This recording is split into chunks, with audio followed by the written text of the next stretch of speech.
শান্তিপূর্ণ ভোট করানো সম্ভব নয়। অবাধ শান্তিপূর্ণ নির্বাচনের পথে চার কাটা। তাহলে কিভাবে শান্তিপূর্ণ নির্বাচন করাবে কমিশন? দাওয়াই রেডি করছে কমিশন।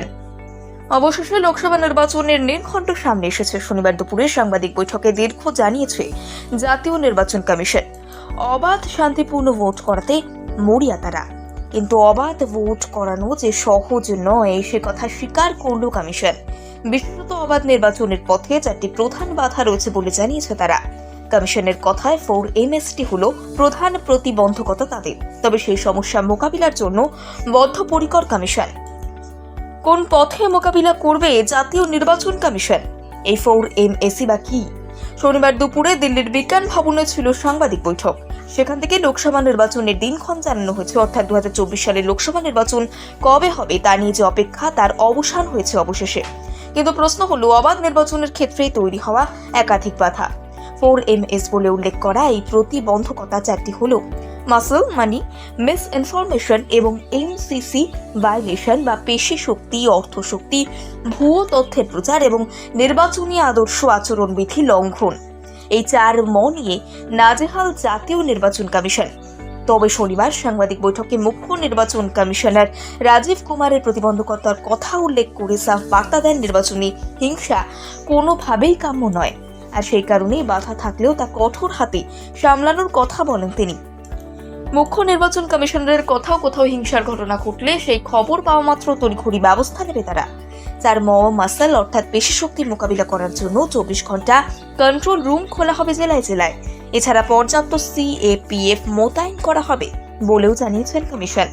স্পর্শকাতর ভোট কেন্দ্রগুলির জন্য রাখা হবে আলাদা বন্দোবস্ত। সেসব বুথ থেকে সরাসরি ডিজিটালি সম্প্রচার হবে।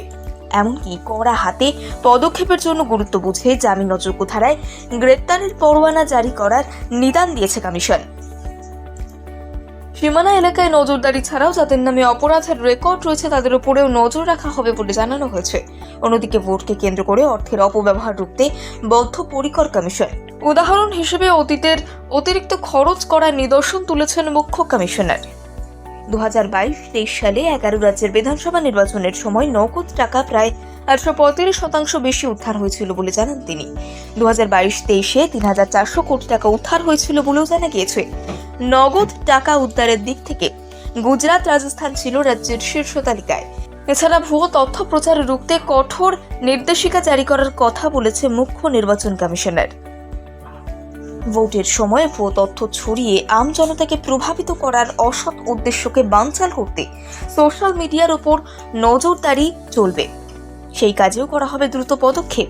পাশাপাশি কেউ চাইলে কমিশনের ওয়েবসাইটে dsi.gov.in গিয়ে ভুয়ো তথ্য সংক্রান্ত অভিযোগ জানাতে পারবে।